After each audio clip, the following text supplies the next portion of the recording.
Assalamualaikum warahmatullahi wabarakatuh. Bismillahirrahmanirrahim. Alhamdulillahirabbil alamin wassalatu wassalamu ala asyrofil mursalin sayyidina Maulana Muhammadin wa ala alihi wa sahbihi asmain, nama ba'du.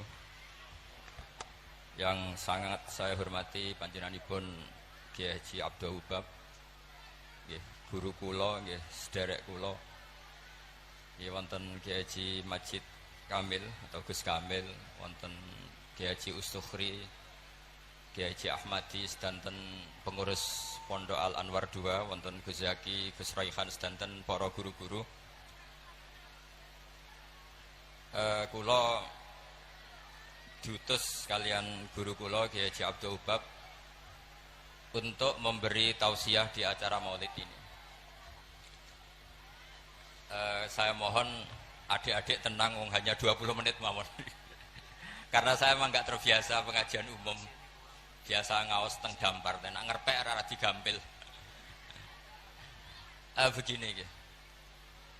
Karena Pondok Al Anwar 2 juga tentunya semua 1, 2, 3 sampai 4 juga semua lembaga yang didirikan oleh Syekhuna Kyai Haji Maimun Zubair adalah lembaga yang memang dipersiapkan untuk ilmu, untuk mengawal ilmu.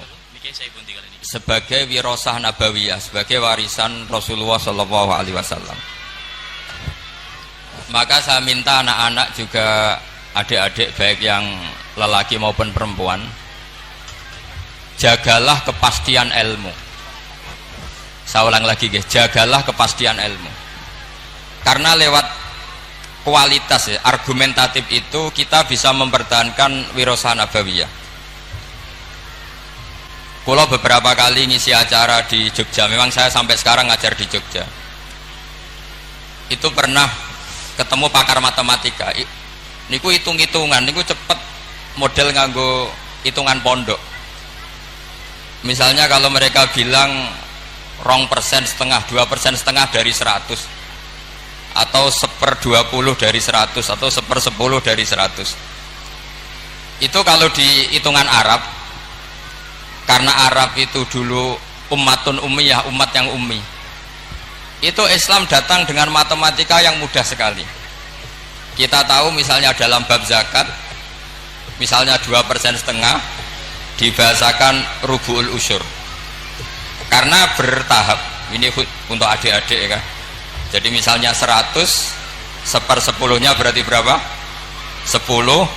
Nah dari 10 itu terus ngambil 1/4-nya, yaitu 2, berapa? 5. Itu lebih cepat timbang sampean poro gapit 100 terus dibagi 2 pinten? 5. Jadi ini kalau nanti jajal, saya pernah di salah satu kantor ketemu pakar matematika. Dia tanya saya, Pak Bahak, kenapa Anda nggarap matematika itu cepat? Saya bilang ini matematika Arab, kata saya. Itu mereka kalah cepat sama saya nggarap karena Arab itu ummatun ummiyah. Sehingga saya pernah diberi waktu khusus untuk ngajar semacam ekstrakurikuler di salah satu kampus, mengajar ulumul Islam.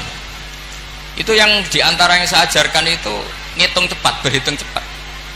Misalnya sampai ngitung 1/10 dari 100 sudah tidak mikir, apalagi 1/20. Tapi kalau Islam, misalnya zakatut tijarah, zakatut ziroah itu misalnya, ya sudah, misalnya kalau 1/10 ya disebut usur, kalau 1/20 disebut nisful usur. Jadi cara berpikir ya 100 diusurkan itu 10, nanti kalau nisful usur ya berarti berapa? 5. Mereka bilang 1/10 atau 1/20. Sehingga kalau hitungannya miliar juga lebih gampang. Itu tadi misalnya 1 miliar usurnya berarti 100 juta, rubuknya berarti 25 juta, berarti per 1 miliar adalah 25 juta.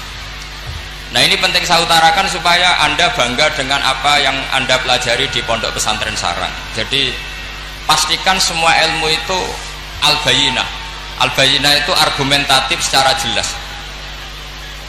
Kita ini yang mengkaji Quran, mengkaji tafsir, itu betapa bangganya kita jadi muslim, jadi mukmin. Saya beri sekian contoh. Misalnya dalam tradisi pesantren Quran itu ada istilah sakta.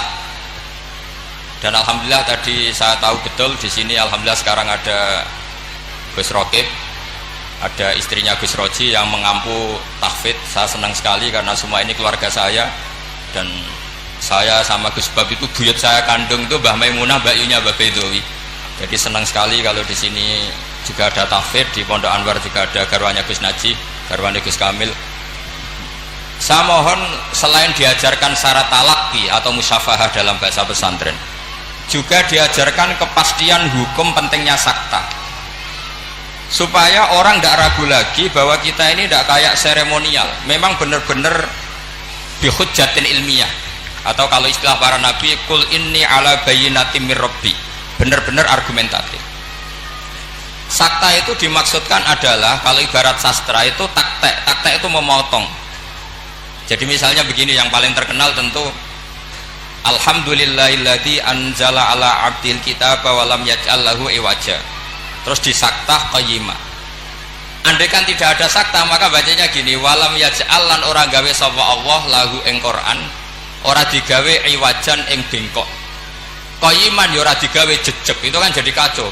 Ya Quran itu ya ndak bengkok ya ndak jejeg. Tapi barokahnya ada sakta, Allah tidak membuat Quran sebagai sesuatu yang bengkok. Sakta berhenti. Berhenti itu menyimpulkan kalau tidak bengkok maknanya jejeg atau lurus, sehingga memang harus sakta. Begitu juga di surat Yasin, ketika orang kafir bangkit dari kubur, mereka bilang misalnya wa nufikha fis-sur fa idzahum minal ajdathi ila rabbihim yansilun. Terus qalu ya wailana man ba'atsana mim marqadina. Orang kafir ketika bangkit dari kubur, mereka tanya, "Mam ba'atsana mim marqadina?" Kita yang bangkitkan siapa? Tentu ini adalah qailul mustafhim, omongannya orang yang tanya. Terus kita sakta, terus kita teruskan hadza ma wa'adar rahman wa shadaqal mursalun. Tentu hadza ini tidak sama pengucapnya, atau yang mengatakan itu tidak sama. Yang satu qaulul mustafhim atau qaulus sa'il, yang satu qaulul mujawib. Entah yang jawab langsung Allah entah malaikat. Yang jelas itu beda yang mengatakan, atau beda qailnya. Berarti menjadi siapa yang membangkitkan kita sakta, terus dijawab hadza ma wa'adar rahman. Andai kan itu dibaca langsung, maka hadza ma wa'adar rahman bagian dari yang dikatakan al mustafhim, bagian yang dikatakan mam ba'atsana mim marqadina hadza ma wa'adar rahman, itu kacau semua. Sehingga saya mohon sekali semua ilmu yang kita dapatkan itu tolong dipastikan bayinahnya. Begitu seterusnya.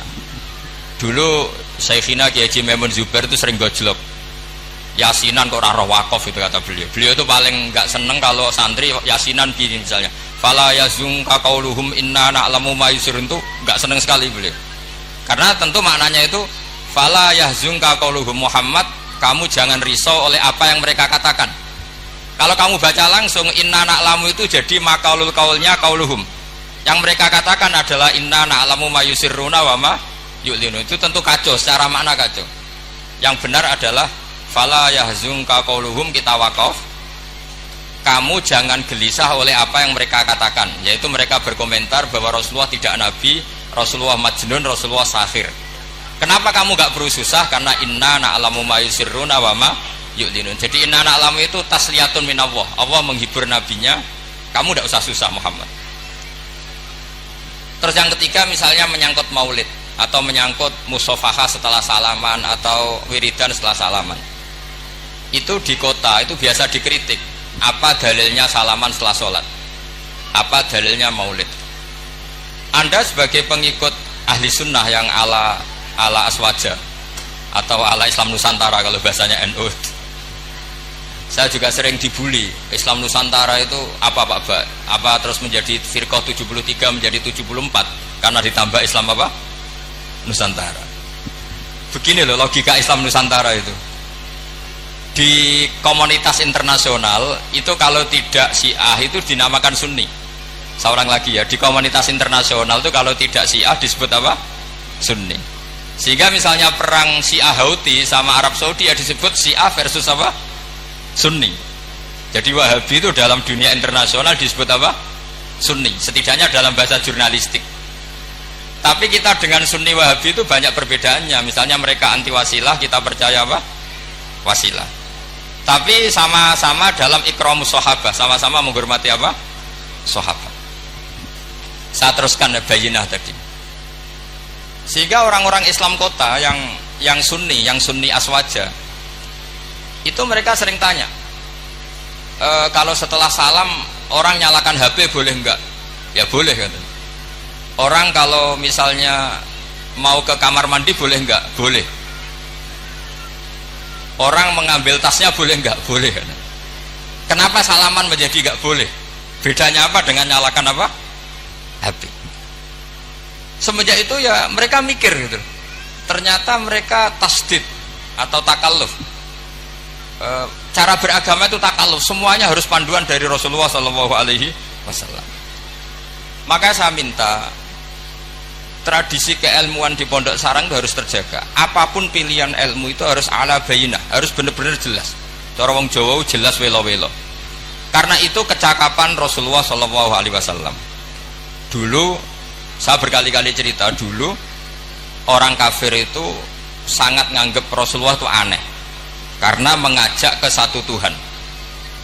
Saya berkali-kali cerita logika ini, aja'alal alihata ilaha wahida inna hadza la syai'un ujab. Urusan kita banyak, problem kita banyak, kenapa Tuhannya satu itu tidak cukup Muhammad? Terus mereka sama Nabi didatangin, terus Nabi bikin argumen tandingan. Kalau kamu jadi pembantu lalu majikan kamu banyak, kamu suka enggak? Perintahnya beda-beda, seleranya beda-beda. Wah ya tidak suka Muhammad, nanti kita repot. Ya sudah, Tuhanmu itu majikan kamu, kalau banyak-banyak kamu yang repot. Ya sudah, Tuhan satu aja kata dia. Itu namanya bayinah. Sehingga Allah mengajarkan itu secara jelas. Daraballahu mathalar rajulan fihi syuraka'u mutasyakisuna wa rajulan salamal lirrajul hal yastawiyani mathala alhamdulillah. Jadi zaman itu orang kafir pun langsung paham sampai bilang alhamdulillah. Allah membuat satu perbandingan, satu pembantu yang punya majikan banyak dengan satu pembantu yang punya majikan satu. Nasibnya baik mana? Tentu baik yang punya satu majikan. Akhirnya mereka paham, Tuhan kamu adalah majikan kamu, kalau banyak-banyak kamu yang repot. Ya sudah, mat satu saja. Nah ini yang dimaksud lam yakunil ladzina kafaru min ahlil kitab wal musyrikina munfakkina hatta ta'tiyahumul bayyinah.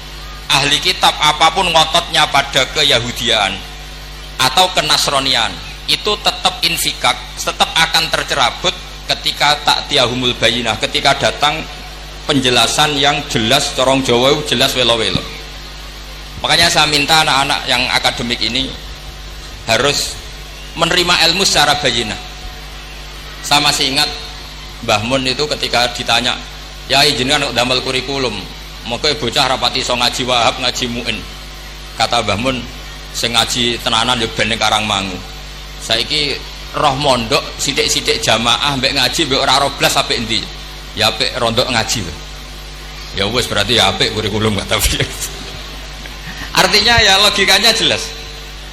Makanya lama dulu itu kalau bikin logika itu sesuatu yang nggak masuk akal saja, kalau lama dulu yang ngendikan itu masuk akal. Dulu Abu Yazid itu punya murid namanya Syakik Al-Balkhi. Dia orang kaya, biasa donatur pondok, biasa mendonasi pondoknya Abu Yazid. Setelah dia perjalanan dagang di satu Sahara gitu, di gurun pasir, ada burung yang patah sayapnya, patah kakinya. Ternyata tetap dapat rezeki, dikasih makan burung yang waras, yang normal. Singkat cerita, si murid tadi datang ke gurunya, Pak Guru, saya sekarang mau jadi orang zuhud, gak mau jadi orang kaya. Ternyata orang paling lemah pun, makhluk paling lemah pun dapat rezeki. Terus cerita kejadian tadi. Terus sama gurunya ditertawain, kamu mau jadi orang zuhud, orang jadi orang fakir, terus dikasih orang, di rumah orang. Iya, ternyata semua makhluk yang lemah pun dapat rezeki. Kata gurunya itu, gojol gurunya itu, lima dala tak tabiru anta. Kenapa kamu tidak iktibar dengan bitoir, katanya dengan burung yang waras yang memberi? Pikiran kamu kok aneh? Ingin kok yang diberi. Kalau sama-sama cita-cita ya seperti burung yang memberi. Terus Terus beliau gurunya dalil al yadul ulya khairum al yadis sufla, bahwa tangan yang di atas lebih baik tangan yang di bawah. Akhirnya murid tadi mencium gurunya terus bilang, anta ustadi, kamu benar-benar guru saya. Lah kenapa saya cerita ini? Supaya sanad ini tersambung sampai Rasulullah SAW. Misalnya guru kita Mbah Mun ikut ngurusi negara, jika negara ini meskipun enggak negara Islam tapi ukuran negara itu sangat Islam. Logikanya gampang, kamu ikhlas negara ini diatur oleh orang-orang yang enggak sholat, yang narkoba, yang macam-macam, apa lebih suka negara ini diatur oleh orang yang sholat, yang meyakini kebenaran Islam? Tentu kita milih yang meyakini kebenaran Islam. Itu bisa didapatkan kalau dipandu ulama apa kalau dilepas ulama? Kalau dipandu ulama. Sehingga dalam kitab Minhajul Abidin diceritakan ada orang sufi yang merasa dunia sudah rusak, kemudian milih uzlah. Ketika uzlah, beliau mengalami satu kasuf ada hatif bilang, taraktum ummata Muhammadin fi aidil mubtadi'ah. Kamu enak-enakan uzlah di sini, tapi membiarkan umat dipimpin orang lain yang menyesatkan. Jadi mungkin kalau kita kumpul orang itu dosa, wong ngrasani, bedelok wong wedok macam-macam. Tapi ketika meninggalkan umat ini berarti kamu biarkan dipimpin orang lain, dan orang lain ini bisa tidak ahli sunnah, bisa orang yang sangat menyesatkan. Berarti uzlah juga punya sisi dosa. Akhirnya ulama ini kembali ke masyarakat dan menunggui masyarakat mengawal mazhab ahli sunnah wal jamaah. Jadi saya mohon adik-adik terlatih bahwa semua ilmu itu ala bayinah. Qul inni ala bayyinatin mir rabbi. Semua nabi itu punya kemampuan menjelaskan. Itu yang disebut lam yakunil ladzina kafaru min ahlil kitab wal musyrikina munfakina hatta ta'tiyahumul bayyinah. Nah, kemampuan menjelaskan ini harus dimiliki anak-anak santri. Anak-anak Anwar 2 yang anak-anak masih belajar itu terutama harus belajar ilmu logika. Termasuk kitab kebanggaan saya itu kitab Syarah Bukhari. Beliau ketika menafsirkan hadis atau mensyarah hadis, salasun mangkunna fihi wajata halawatal iman. 3 hal ini kalau seseorang tahu atau faham maka menemukan halawatal iman, manisnya iman. Beliau mengartikan manis itu artinya enak. Enak itu nyaman. Nyaman itu tidak iskal, tidak galau. Terus beliau mencontohkan, andaikan agama ini tidak masuk akal, maka kita akan galau selama-lamanya. Terus beliau menyontohkan, alam ini kata Allah, saya ulang lagi ya, alam ini kata Allah itu diciptakan oleh zat yang super, yaitu kalau oleh ilmu kalam disebut wajibil wujud. Terus beliau berargumentasi cerita Islamnya Jubair bin Mut'im, berarti Mut'imnya ya, Jubair bin Mut'im bin Adi, berarti Mut'imnya. Dulu zaman Nabi itu juga sudah ada orang ateis, orang ateisme. Kalau bahasa Arab dulu itu al-mu'attilah, kalau bahasa Arab sekarang itu biasanya disebut syuyu'i. Orang-orang ateis itu nggak mau mikir, pokoknya bumi ya ono, langit ya ono, sebabnya apa ya mbah pokoknya ono. Terus sama Islam diterangkan, Dalalah Mut'im ini datang ke Medina sebagai negosiator Asra Badrin, tawanan Badar. Dalalah Rasulullah pas baca surat Wattur wa kitabim mastur fi raqim mansur. Di antara itu ada ayat am khuliqu min ghairi syai'in am humul khaliqun. Masa alam raya ini langit bumi yang maujudat, jadi bumi ini berstatus maujudah, kemudian maujudah ini diciptakan oleh adamiyah. Jadi kalau kamu berfaham ateis, artinya hadhil maujudat khalaqahal adam, ini semua yang maujud diciptakan oleh sesuatu yang tidak wujud. Kata Ibnu Hajar al-Asqalani, andaikan Islam datang seperti itu, kamu tidak bisa tidur, akal kamu tersiksa. Karena kamu profesor kayak apa tidak bisa menemukan logika hadhil maujudat khalaqahal adam, bahwa maujud ini diciptakan oleh ketiadaan. Tapi Islam datang tidak seperti itu. Hadhil maujudat khalaqaha wajibul wujud, ini maujudat diciptakan oleh zat yang wajib wujud, yaitu Allah Subhanahu wa ta'ala. Nah, dengan berpikir seperti itu ahlul akli nyaman. Nah, nyaman ini kata Ibnu Hajar al-Asqalani menjadi halawatul iman. Jadi Halawatul iman itu dimulai dari bayina, satu kejelasan yang sangat argumentatif yang kita insya Allah lanal itu yaminan wala simalan, sudah ada kemana-mana lagi. Nah ini yang dimaksud Allah Subhanahu wa taala yuthabbitu walladzina amanu bil qaulis tsabiti fil hayatid dunya wa fil akhirah. Jadi logika ini mapan sehingga kita misalnya jadi TKI sekalipun di negara Korea, di negara Uni Soviet tetap bawa tauhid. Karena logika tauhid, logika sing sibghatullah wa man ahsanu minallahi sibghah. Logika yang dibangun oleh guru-guru kita.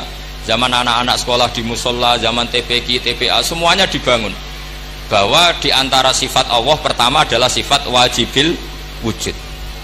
Dengan sifat wajibil wujud maka logika kita terbangun. Gak mungkin mewujudat ini diciptakan sesuatu yang tidak ada.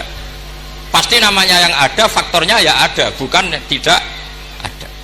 Nah itu termasuk kenyamanan berpikir. Terus ketiga, kenyamanan sosial.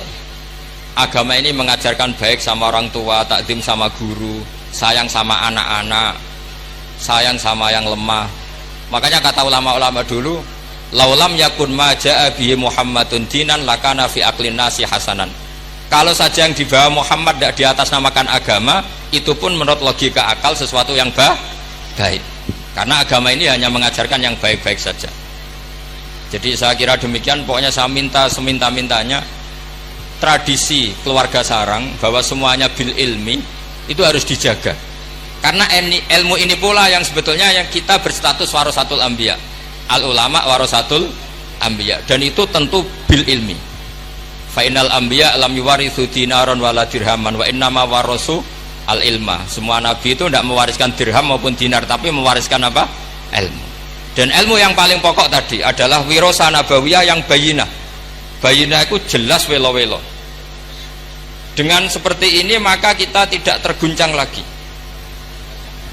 Makanya saya pernah ketemu orang yang agak ekstrim. Pak Ba, dalilnya wong bar salat wiridan ya apa? Terus tak tanya, dalilnya nyalakan HP apa setelah salat? Ya enggak ada. Terus kata, saya punya teman kota yang ahli sunnah, ya agak aneh, orangnya orang kota. Kamu itu ditipu katanya, mengharamkan wiridan biar wong Islam ora tau eling pangeran katanya. Terus kepikiran dia, iya, aku wiridan di bid'ah-bid'ahno jangan-jangan diakali ben wong Islam ora eling apa? Pangeran. Kepikiran. Kemarin cerita ke saya, sudah Pak, saya ikut aswaja saja kan. Jadi logika-logika perdebatan itu meskipun ya kadang agak arogan itu, tapi itu bagus. Karena memang ya seperti itu sejarahnya para nabi seperti itu. Jadi nabi itu punya kemampuan, saya ulang lagi, nabi itu punya kemampuan, punya fatona untuk bikin logika. Dan logika ini gak terbantahkan. Makanya sifat nabi itu harus bersifat apa? Fatona, harus bersifat kecerdasan. Nah ini yang saya agak risau karena kefatonaan ini mulai terkikis. Anak-anak belajar mantek itu males. Yang bisa digo ngakali, jadi tidak untuk hujah ilmiah tapi untuk ngakali. Padahal dengan mantek itu nyaman. Saya ulang lagi, nyaman. Sebab itu ulama-ulama dulu kayak Imam Ghazali itu dulu mati-matian belajar mantek. Meskipun ya itu tadi tentu nggak bagus untuk semua orang.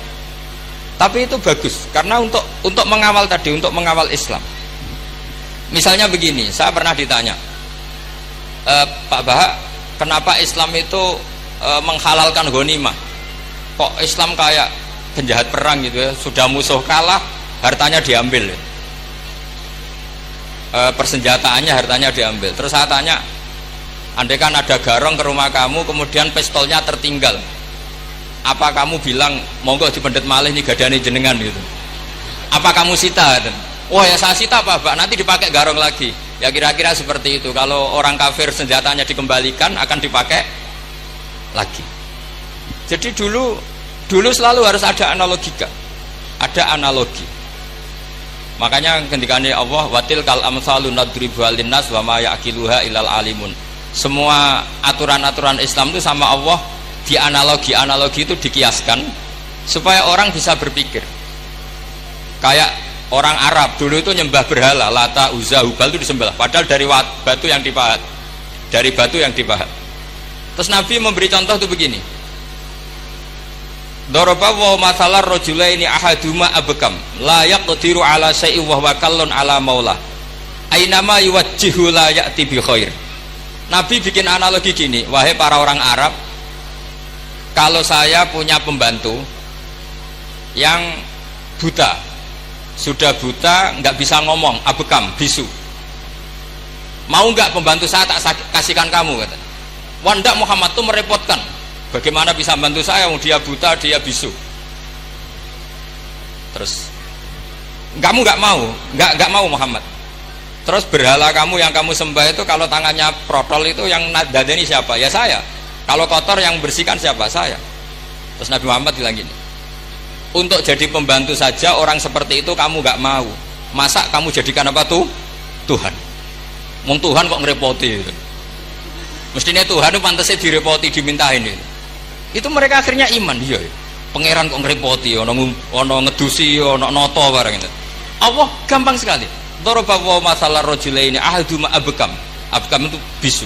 La yaqdiru ala syai'in, tidak mampu melakukan apa-apa. Wa huwa kallun ala maula. Namanya bisu, tuli, itu hanya merepotkan yang punya. Ainama yuwajjihu la ya'ti bi khair. Diarahkan kemana saja tidak membawa yang positif. Akhirnya mereka iman. Makanya disebut lam yakunil ladzina kafaru min ahlil kitabi wal musyrikina munfakina hatta ta'tiyahumul bayyinah, bahwa orang-orang kafir baik berkategori ahli kitab maupun orang musyrik tidak mungkin tercerabut dari akar kemusyrikan atau akar keyahudian, kenasronian hatta ta'tiyahumul bayyinah, sehingga datang satu hujjah, satu argumentatif yang bisa mengalahkan pikiran mereka. Siapa itu? Rasulun minallah yatlu suhufam mutahharah. Nah sekarang Rasulullah sudah intaqala ila rafiqil a'la, tapi punya warosah, yaitu para ulama. Dan para ulama, para habaib, para siapa sajalah yang mewarisi ilmunya Rasulullah. Dan saya mohon sekali anak-anak ini harus terbiasa akademik. Ya akademik macam-macam lah. Saya berkali-kali baca hadis sahih. Yang paling saya cintai dari hadis itu apa? Yaitu kalimat-kalimat Rasulullah. Itu memang luar biasa. Misalnya beliau ngendikan orang mukmin itu baik semua. Ajaban li amril mukmin. Terus beliau ngendikan itu ajaban li amril mukmin inna amrahu kullahu khairun in asobathu sarra syakara fakana khairan lah wa in asobathu darra sabara fakana khairan lah. Terus beliau ketika ngendikan kematian, kehidupan itu optimis sekali dan dengan pandangan positif. Kata Rasulullah, anggap saja kalau kamu hidup itu ziyadatan li fi kulli khairin, potensi mendapat kebaikan. Kalau kamu mati ya syukuri, anggap saja pengakhiran dari semua keburukan. Sehingga ada adat kiai-kiai dulu itu kalau ada bajingan mati, orang oplosan kok mati, ya tetap bilang saya nggih Pak niki saya, meskipun hadirin nggak siap bilang saya nggih saya Pak nggih, karena mautu hadal fasik khairun lah, matinya orang fasik ini bagus supaya nggak mereman lagi, nggak ngemel lagi, nggak jadi problem lagi. Jadi doa hidup dan mati itu seindah itu Rasulullah. Ya Allah, jika saya hidup anggap saja ziyadatan li fi kulli khairin. Terus wal mauta rohatan li min kulli syarrin, kematian adalah akhir dari segala apa? Keburukan. Saya ini termasuk kiai muda yang nggak pati takut mati. Artinya bukan karena saya yakin soleh, enggak. Misalnya kalau sampai mati pikiran kula Gusti ini akhir dari segala potensi keburukan saya. Artinya kagum saya bukan masalah takut dan berani, enggak. Keilmian Rasulullah Shallallahu Alaihi Wasallam. Betapa mudahnya Nabi melihat sesuatu itu positif. Hidup dianggap tadi ziyadatan lana fi kulli khairin. Kalau kematian anggap saja rohatan lana min kulli syarrin. Jadi mudah sekali Rasulullah. Lah ini menurut saya kefatonahan yang harus diwaris kita semua. Ya ngoten mawon. Assalamualaikum warahmatullahi wabarakatuh.